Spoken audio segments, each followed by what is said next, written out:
We are recording.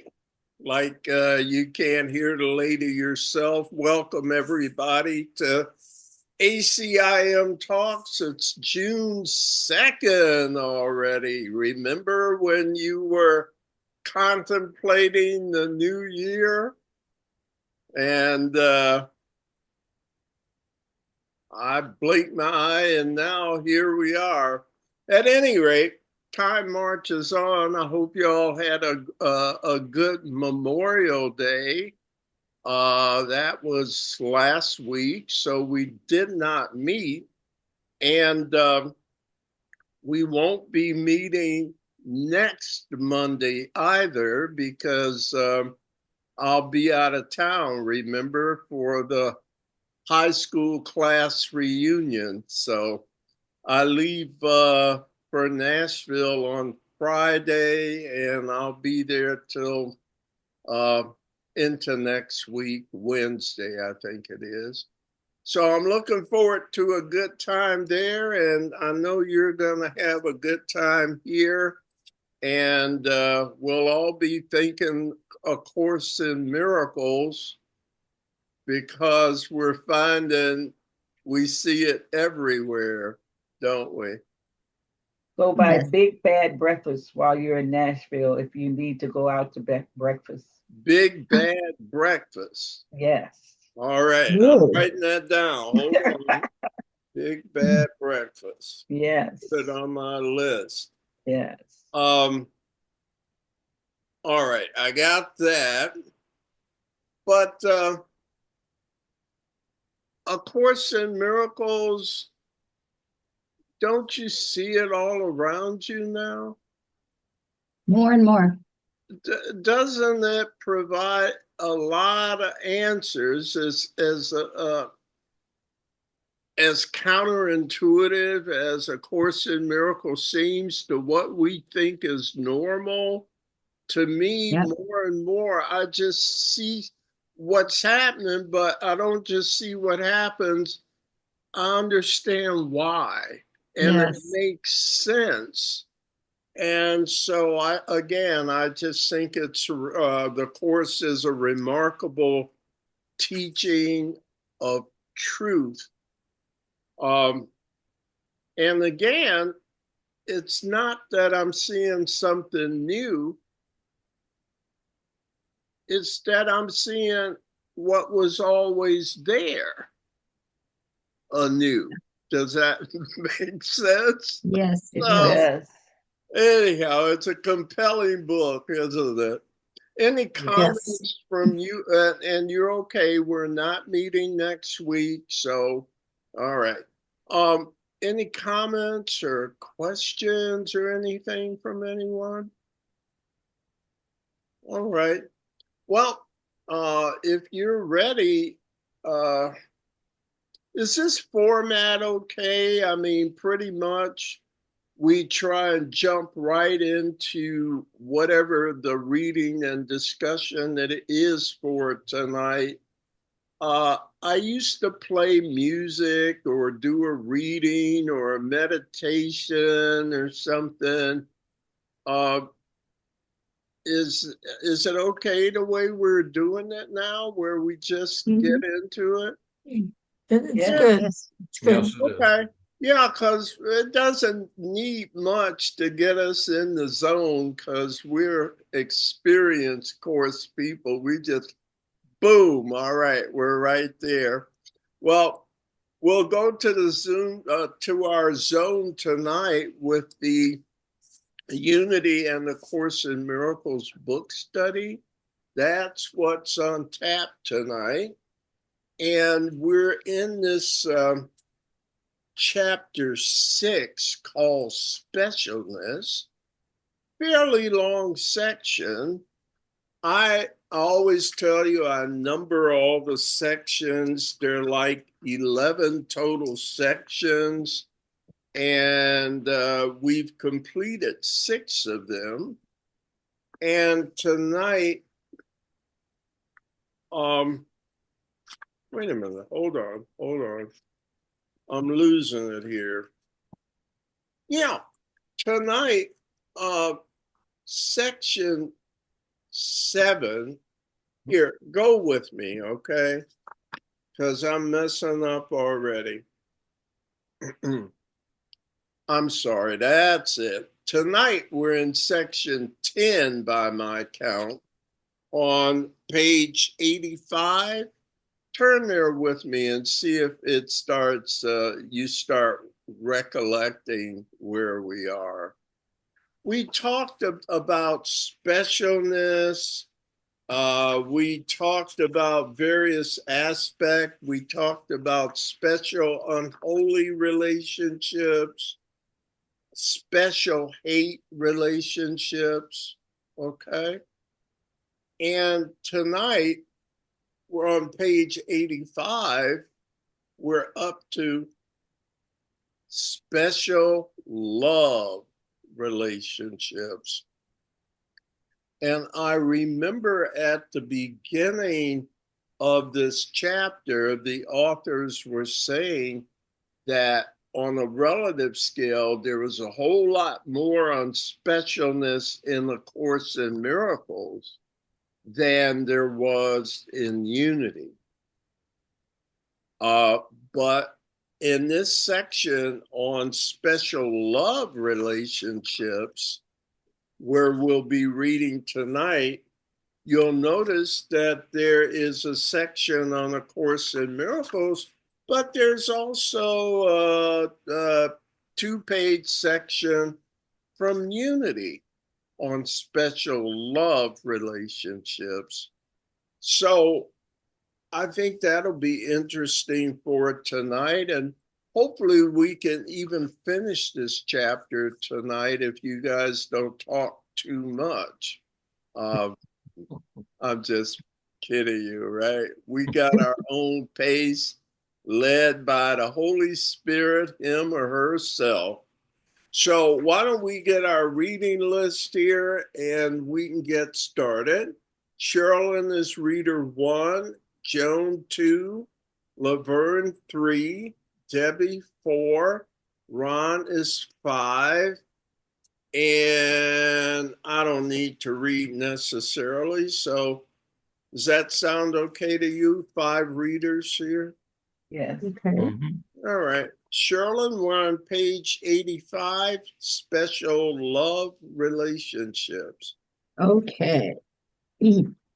Special love relationships, A Course in Miracles. Special love is based on the past, where we taught ourselves that special aspects of the sonship give us more than others.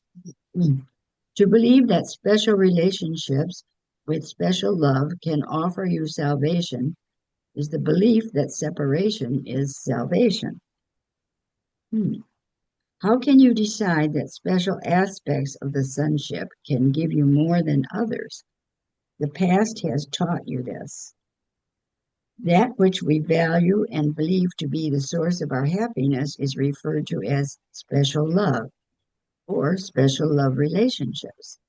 Thus, we are striving for an external relationship or matter to complete ourselves, to make ourselves happy and whole. The lack thereof we then attribute as the reason for our unhappiness. So what do you think about what's been said so far from A Course in Miracles about special love? Are you surprised at what it said? I'm surprised that it says it's based on the past. Okay. I looked at that also. I think if it doesn't mean because that's where we taught ourselves. I think so. And how would we have taught ourselves? Go ahead. By lacking the proper knowledge, I would think. Yeah. Um, So we made an assumption in our but based on what? Lack of lack of awareness. Observation, right? Yeah, what we observed. I mean, Yeah. I may be the only one here who read romance novels in high school. And we knew that Prince Charming, in whatever form, was going to come into our lives and rescue us. Right. And make our life complete, right? Yeah. Sure. And go ahead, dear. Sorry. And we waited for that to happen, and observation, whether it's in romance novels or movies or books or television commercials, or that's what you need in this world, is your special love. So we've been conditioned from birth by not knowing what else is there to do but observe and draw your conclusions, right? Yes. So I think what it's referring to, Laverne, is because of our past and what we've been exposed to and the conclusions we would inevitably draw from watching our world, is that special love is what this is all about, isn't it? Yes. Yes. Like Debbie said, somebody's going to come and rescue us. How many songs did you grow up with that had something to do with baby? Hundreds. Okay. That was the favorite. That is the favorite theme. Why is it the favorite theme, by the way? Why is that what most of the songs when we were young talked about? Because that's what all the young people are looking for. Right. Completion. Does art imitate life, or life imitate art? I'm getting off here, but we're old enough to remember when buying water in the bottle was ludicrous. You remember when bottled water came out? Oh, yes, yes. So, not to get off the subject here, Laverne, does that help when it mentions the past? Yeah, I can't. What Deborah said kind of made help. The fact that we've been taught that Prince in shining armor is going to come and rescue us, make us complete. Take somebody else. We need somebody else to save us or to complete us. Yeah. Any other comments on this first section that Sherilyn read? Okay. Let's continue. Who's next? Joan, isn't it? Yes.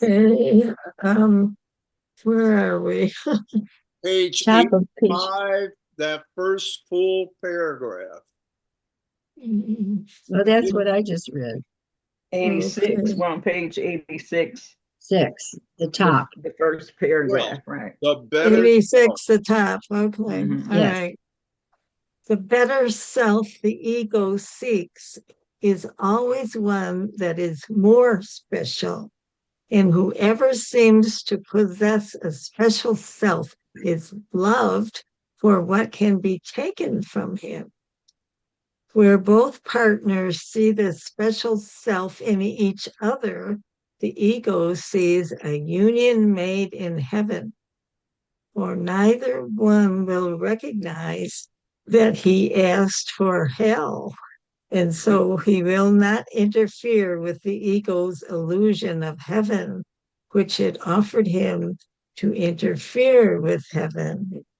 The search for this special relationship is a sign that you equate yourself with the ego and not with God. For the special relationship has value only to the ego. To the ego, unless a relationship has special value, it has no meaning, for it perceives all love as special. Yet this cannot be natural, for it is unlike the relationship of God and his Son. In all relationships that are unlike this one must be unnatural. Why don't you finish that section, Jonah? Okay. The special love relationship is an attempt to bring love into separation. And as such, it is nothing more than an attempt to bring love into fear and make it real in fear. What the heck? Yeah, I don't know what that means. Quotes. What's going on, my friends? Are you surprised? Go ahead. Somebody's starting to say something. Well, yeah, as I was reading this, I was thinking about Tina Turner. You know, she has that song, What Does Love Have to Do with It? Remember that? Yeah. Yeah. It's nothing but a secondhand emotion. Yeah. She was singing. So it just made me think when I was reading this, it just made me think about that, you know. Absolutely. Mm-hmm. We can talk about that. Any other comments, though, Bruce? About I like that phrase, for neither one will recognize that he asked for hell. That's the truth is, according to A Course in Miracles, that in a special love relationship might be defined as two people coming together to rob one another. Yeah. What does Jesus mean by that? Oh, I'll give an opinion. I'm thinking I'm gonna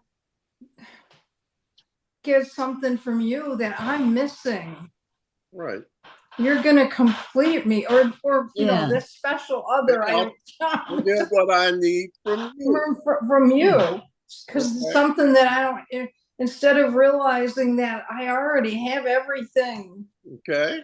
And the whole thing, it becomes very disingenuous, because that's really what you're looking for in the special love relationship, but you're not even honest enough to acknowledge that to your partner, nor your partner to acknowledge the same to you.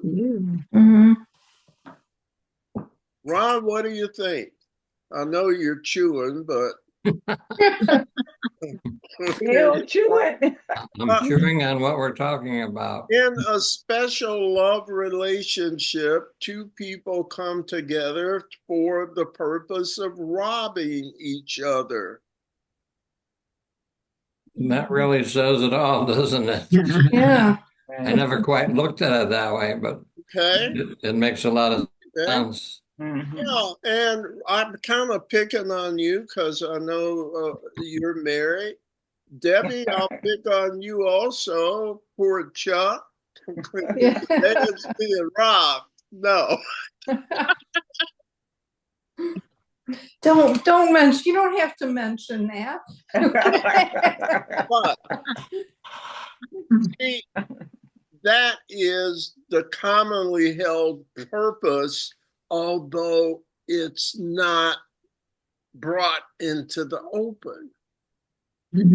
There is another purpose that you can have in these unions. Remember, the Course says, and I'll tell you, they're going to tell you about that a bit later on, but it's called a holy relationship, remember? The same couples, but they're coming together for a different reason. no longer to rob each other. But why would you need to rob someone? Debbie's already alluded to that.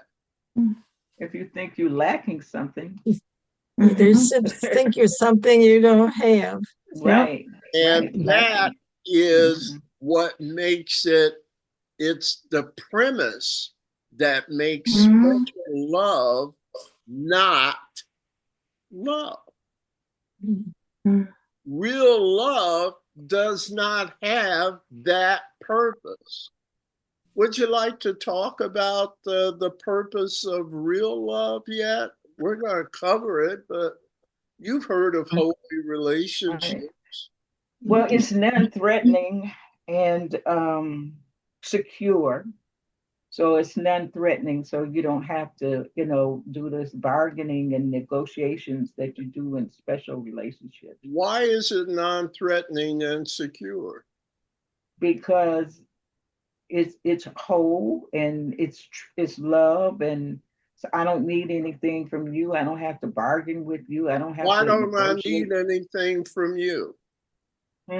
Why? Because you are complete. I need anything from you. Because we know we have everything that we need in spirit. Okay. So if two people come together knowing they have everything they need, then they couldn't be coming together to rob one another.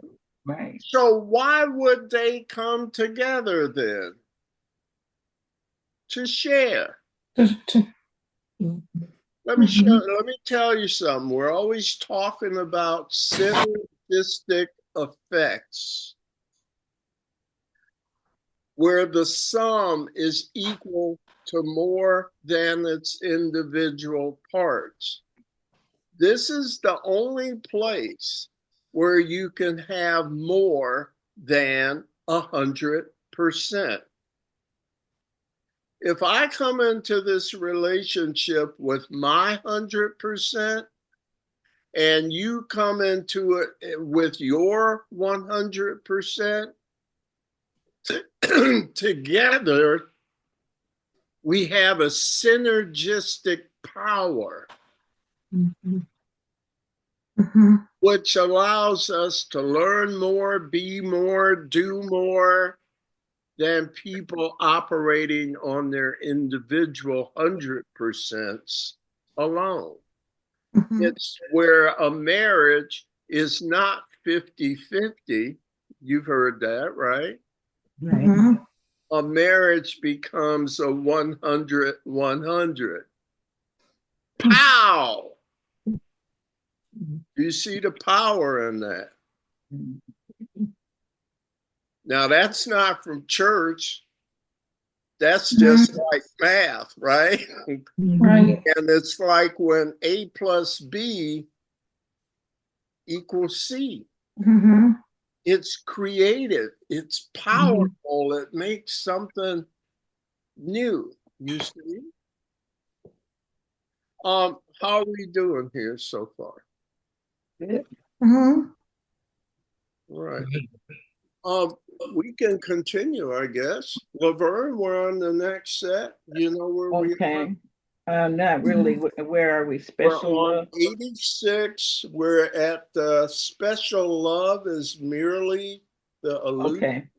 Special love is merely the illusion of love. All special love relationships hide underlying hatred. The concept of hatred here includes all forms of desires to attack another or perceptions of being attacked by another.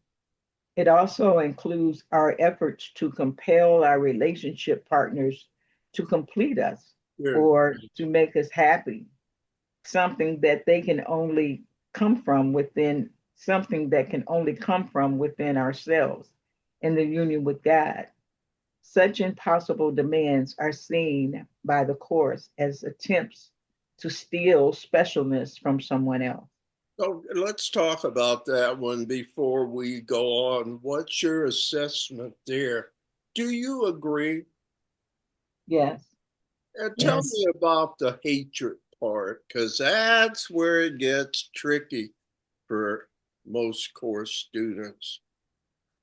Well, again, I thought about that Tina Turner, story and that song, What Love Has to Do with It. It's a secondhand emotion, and the attack. He was always attacking her, but she stayed there and took the abuse. So that's what I thought about with the concept of hatred. Yeah. Mhm. Rather than admit it doesn't work, she hated the relationship. She hated what she was doing to herself. Right. But she didn't have the courage for a long time to be honest, to break free, Right. to be true to herself, instead of playing the comfortable game out of expectation, or how about, well, I deserve it. For some reason, there's something wrong with me. I deserve being in where some of it's justified because there's something wrong with me. Do you He see that? loves me. He loves me. Yeah, so I'll stay. He says he loves me. I know he gets upset sometimes, but I know he loves me, and I want to be happy, and I have to have a special love. But is this what it's supposed to be? What does love have to do with it, to get back to the phrase? It made me also think about sacrifice. The course does not believe in sacrifice, Right. but sometimes these relationships, you think you're sacrificing yourself. Like people think Jesus was sacrificing himself for, Yes. to save us. Yeah. Right. And so I'm thinking sometimes in those special relationships, people might be thinking there's sacrificing for some kind of good. I got to stay with them because, they pay my bills, or we got these children, or that's the way the world works, I guess, huh? That sort of thing. Yeah. But what it's talking about is a deficiency, and it'll talk more about this later as to how special love is related to hate. Exactly. Let's is there more on that paragraph? Okay, I think it'll be explained further. Now, this paragraph is the author's comments, and now we'll go into ACIM excerpts on the matter, and we're up to Debbie for that. Okay. And I think we're at the special love relationship is the ego's most boasted gifts, and one which has the most appeal to those unwilling to relinquish guilt. And it's the sacrifice stuff. Here the fantasies about special love are usually judged to be acceptable and even natural.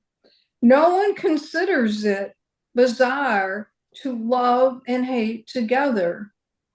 And even those who believe that hate is a sin merely feel guilty, but do not correct it. This is the natural condition of the separation. Here, where the illusion of love is accepted in love's place, love is perceived as separation and exclusion. Excuse me. Let's read some more, unless you have questions here. Oh, okay. Let's go on. You want to keep reading, Deb? Sure. I'll read one more if that's. Oh, yeah. Okay. Time is indeed unkind to the unholy relationship. The attraction of the unholy relationship begins to fade and to be questioned almost at once. Once it is formed, doubt must enter in because its purpose is impossible. The ideal of the unholy relationship thus becomes one in which the reality of the other does not enter at all to spoil the dream. And the less the other really brings to the relationship, the better it becomes. Thus, the attempt at union becomes a way of excluding even the one with whom the union was sought. For it, the relationship was formed to get him out of it and join with fantasies in uninterrupted bliss. Mm-hmm. So there's so much to me in that paragraph. Mm-hmm. Let's stop for a minute. Right. First of all, is this surprising to anyone? No. Being said, were you surprised when you first read it in the course? Because it did not fit the meaning of what I thought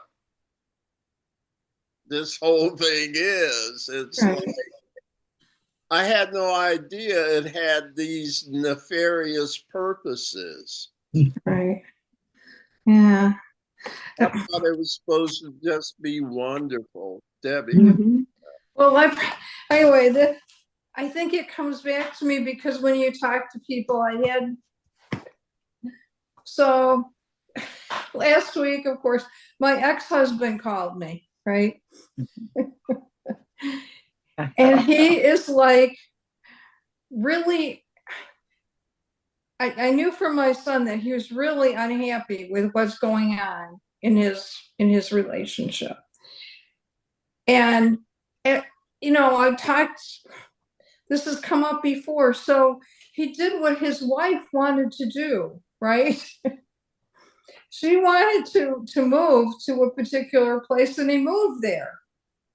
And he hates it, of course.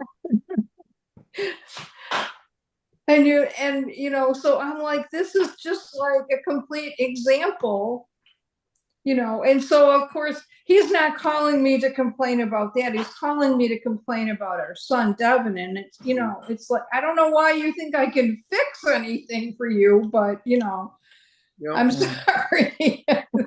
The whole thing is a slippery slope. Yeah. Kenneth Wapnick defines special love and special relationships as a maladaptive solution to a non-existent problem. We start from certain premises that we need something outside ourselves to be whole, to be happy, because that's what we're taught here, right? Mm-hmm. Right. And that whole thing, look in the paragraph where it says, you see where we are? Time is indeed unkind to unholy relationships. And then go down. It says, once it is formed, doubt must enter in because its purpose is impossible. Okay, you can't rob something from somebody else to make you whole. Why? Because you're already whole.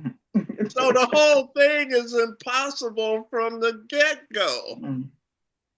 It's a mistake to even think this is possible. And yet we've been taught to pursue the impossible with the greatest fervor. It is indeed what the whole world seems to be searching for, is something special to make them feel happy and complete. That's what we've been taught. Can you blame us? No. But Tina says in that song, who needs a heart when a heart can be broken? How can you love the heart which you hate because it makes you feel so bad? You hate it because it can be broken. The whole thing is impossible. Yeah. A maladaptive solution to something that's not even true. You just gotta laugh when you find out the truth and how it was all you. It was all your mistaken beliefs. All right. Is there more on that paragraph here? Okay. Sherilyn, what are your thoughts? You're relatively new to the intense A Course in Miracles group here. What are your thoughts? Well, I've come a long way since I started, and it makes sense to me. It's understandable that if you are not complete or don't feel that you are complete, you're looking for someone to complete you, it's just not going to work. Okay. And that's why And people the get into whole so much world trouble. teaches you that it will work. Right. Yeah. But And unless you change the purpose of the relationship from something impossible to something that is easily possible and natural, remember how it keeps using that word natural? Then that's entirely possible. But please don't come together with somebody to rob them. All right. We are up to, Ron, did you read yet? No, I have not. Okay. Would you, sir, you know where we are for the love, special love relationship? Yes. All right. For the special love relationship in which the meaning of love is hidden is undertaken solely to offset the hate, but not to let it go. You cannot limit hate. The special love relationship will not offset it, but will merely drive it underground and out of sight. And do that last one, Ron, please. The special love relationship is an attempt to limit the destructive effects of hate by finding a haven in the storm of guilt. It makes no attempt to rise above the storm into the sunlight. The special love relationship is not perceived as a value in itself, but as a place of safety from which hatred is split off and kept apart. The special love partner is acceptable only as long as he serves this purpose. Hatred can enter and indeed is welcome in some aspects of the relationship, but it is still held together by the illusion of love. If the illusion goes, the relationship is broken or becomes unsatisfying on the grounds of disillusionment. Agree? Don't agree? I'm asking. Yeah, agree. Agreed. Pretty sad. Sound like a lot of marriages you know about? Yes. I know it fits all mine.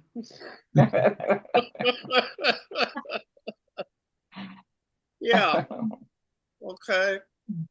If I would just have the courage to look at the premises of this,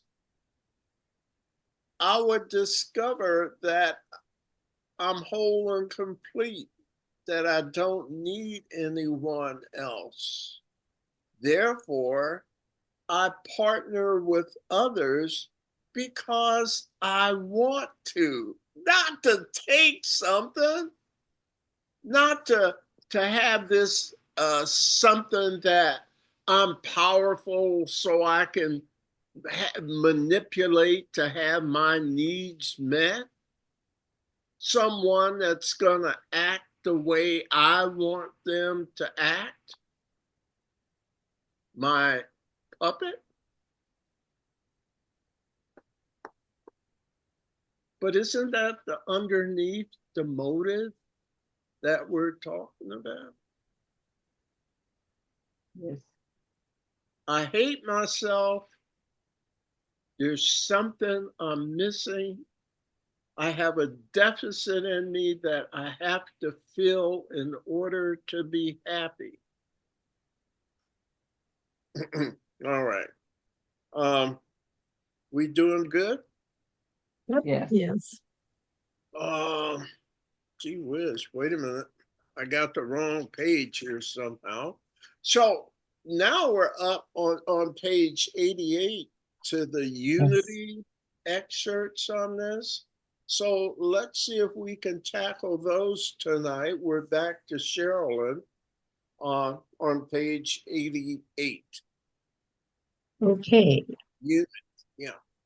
While Unity does not focus on relationships as the primary spiritual classroom, it does have some things to say about the need to rise above our usual conceptions about our relationships.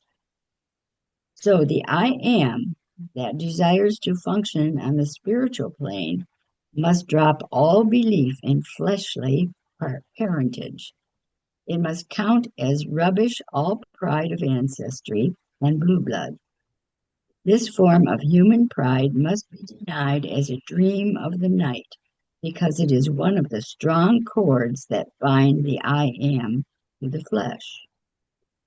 Every tie of earthly relationship must be recognized as the passing condition of a brief fleshly experience. Your children are not yours as you have looked upon them. They are egos like yourself. Through some similarity of desire, they have been attracted to your mental stratum. You will love them with a love attracted to your mental stratum.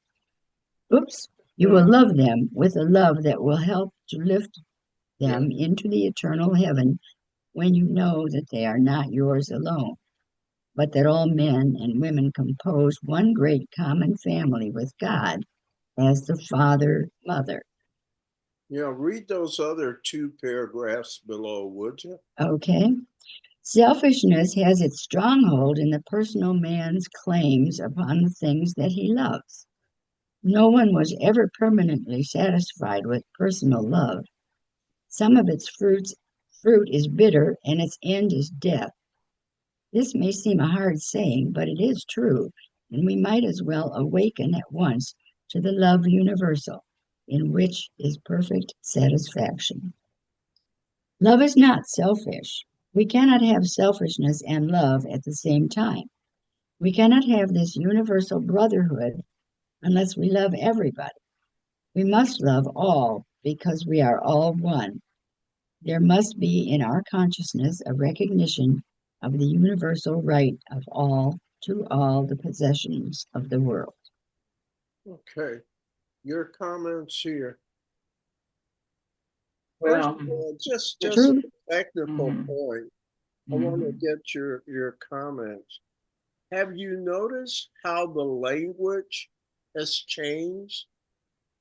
Have you noticed that the unity reflects the times? Unity's older than A Course in Miracles. And you kind of get the thee and thou feel, or at least I do, when I read Unity. It's just older, where the course is, for all of its spiritual terms, is in more modern language. Did you notice that too, or is it just me? Well, now that you think about it, but it hadn't dawned on me. Really. When it talks about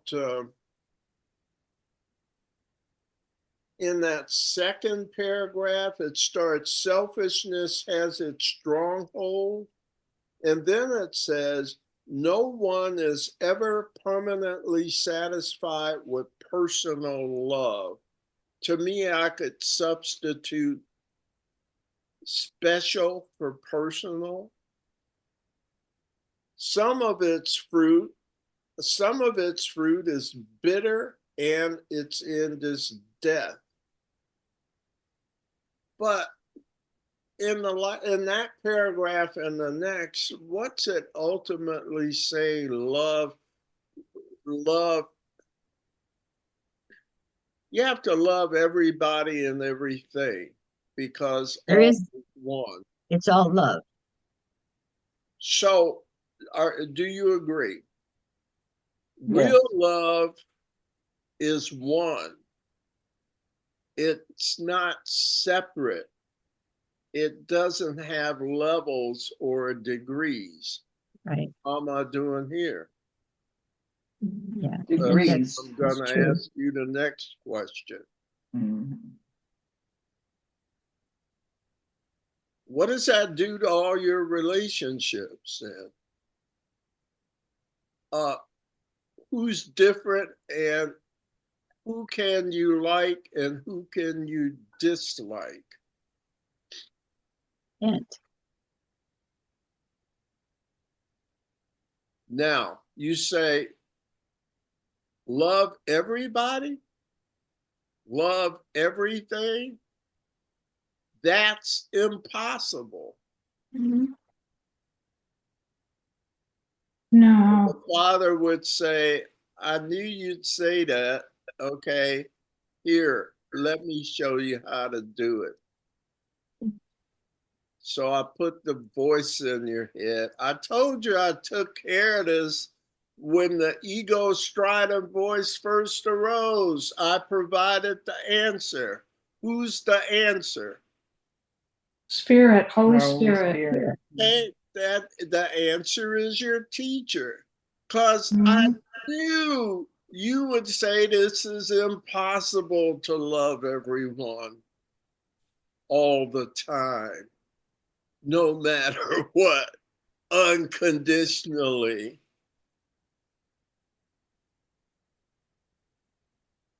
I'm working on it, but if you show a little willingness, there's a voice in you that you'll become aware of that will show you new responses to your old situations. And it'll show you how to master a new way, a truer way of being, even here in level 2.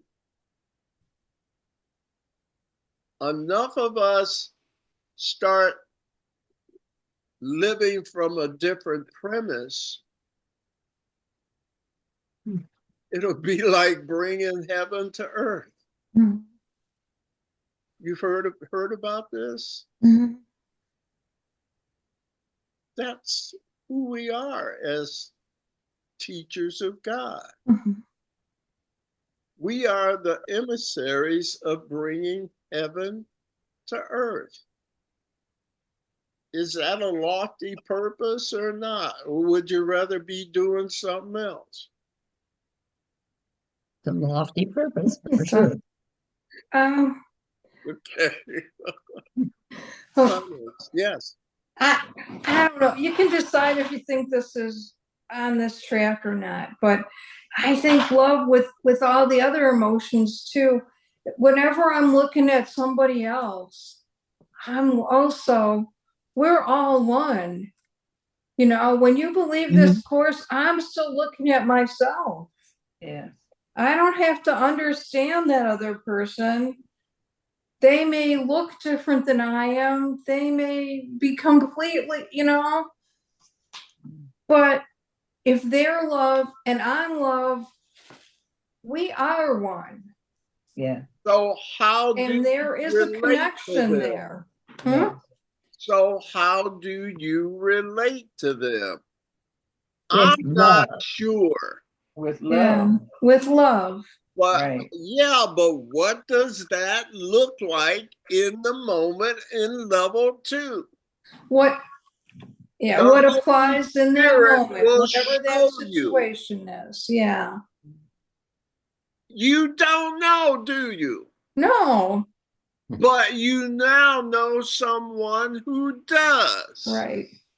If you would just be willing to relinquish your relationships to that teacher, it will help you to master this new art form, the art of loving everyone all the time. Now, that doesn't mean you grovel and do everything they want to do. There are a myriad of responses available other than that. But don't judge. There are a lot of responses that are loving responses, that are respectful, that are powerful, and that make you feel good and make them feel better than the stuff you used to do. Remember, Sherilyn, before the group came, we were talking about the near-death experience videos and the life reviews that the people went through. And we said one of the characteristics of their life review is that they saw the review from the standpoint of the other people. The other people that they hurt or the other people that they helped, but it was from the other person's point of view, and it would be enlightening and insightful to have a life review like that. I have to tell you something aside. One of the issues that this woman had was that when she was a toddler, she had a cat and she pulled its tail, and it hurt, and the cat let her know. Well, then she had to see how the cat felt from the cat's viewpoint about what it was like, and it was cute. The cat didn't like it, you know. Yeah. So, do you get the feeling? Well, here, let's read some more, and I'll bring it up again. We're up to Joan, and we're at Myrtle Fillmore, aren't we? I think so. Myrtle Fillmore, in letters to various individuals, had words of wisdom for people in family relationships, particularly about seeing past the personality or ego to the Christ within. Our interactions are part of what we are learning and extending outward to include all humanity. Our interactions become the means to learn to extend love to all humanity. Let's not condemn ourselves or resent it if at times a dear one feels a spurt of ambition or anxiety or fails to see things just as we do. Let's endeavor to look through the veil of personality and see the Christ within and trust this God self to come through gloriously. Well, that's like politics. You can take politics as an example of that. You know, just because one side doesn't see anything from your perspective, that doesn't mean that you should not love and respect them, because and try to understand what their history, their background, to why they think the way they do, and then see the Christ, and that's it. And yet a lot of that failure to be open-minded comes from the culture of party affiliation. It's almost like the big mandate that grew out of the two-party system. The biggest culture that developed is to be in opposition to what the other party says and does. Yes. Your job is to oppose it. It don't matter what they say. Right. It could be Our right. image is that we're on the opposite side. Yes. And so that culture is at the core of how the individual politicians act. That's why I say we don't need a two-party system or a three-party system. If anything, we need a one-party system. Right. With all kinds of individuals, but they get their vetting and support from a certain organization. Let's call it the Unity Party. And then y'all go for it, run for offices and stuff. But don't bring that false party culture that says your job is to be in opposition to whatever they say. Right. The people are the ones that suffer from it. Right. Don't get me started. Correct. Well, I was just going to throw this out there. A couple weeks ago, we were in Grand Rapids and decided to go to the Gerald Ford Library, right? And I think we're all kind of all old enough to have some memory of what was going on when Gerald Ford became president. Yeah. And it really, the summer when the Watergate trials were going on, I was looking for a job, so I was unemployed. I had all kinds of time to sit in front of that television and watch these people. And I look back at that now, at what was going on in Vietnam and all those things. And then you see that stuff in light of what's going on today, and you go, well, I don't know that anything's changed. I mean, we have different labels and stuff, but I don't know what's really, you know what I mean? You after put all 50 these years, after all these years, why hasn't anything changed? It's the system.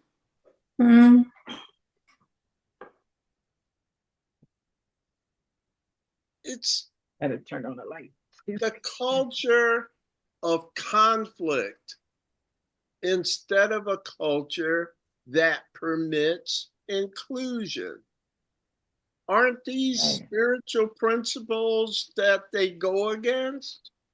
Yes. Could that be the reason they don't work? Certainly, they've had time to work, don't you think? Yes. All right. It is after 8 o'clock, and we did not meet our goal. By the way, before we go, I keep harping on this thing that the world is a lesson. The world is a teaching tool. At the top of 89, under Myrtle Fillmore's comments, at the very top of the page, she says, our interactions are part of what we are learning and extending outward to include all humanity. Our interactions become the means to learn to extend love to who? All humanity, all humanity. That's what A Course in Miracles says our purpose is too, is to teach love. Remember in chapter 6, the message of the crucifixion? Teach only love, for love is what you are. You really can't teach anything else because it's disingenuous. It won't work because that is not what you were created for. You're going against your purpose. You'd have to be crazy to think you can change what you are, don't you? And who would want to change such a glorious creation? It's insane, isn't it? Of course, all the other people are saying we're crazy, right? Which is exactly what you'd expect them to say. Sadhguru says all the inmates in the insane asylum think the doctor's crazy. Don't they? Yeah. All right. I won't keep you any further. Did you have a good time? Yes. Yes. Yes. Yeah. Enjoy your class reunion. And, Right. your time. Thank you. Enjoy your time away from us. Right. I know it's tough to leave us, but I'm glad you're doing something else. All right. Yay. Thank you. Maybe Have a I'll good show time. you, bring some pictures to show you next time we okay. okay? Okay. Post your pictures on Facebook. We'll see them. We'll see them. All right. Plus, you know, I can show them here on our system as well. Sure.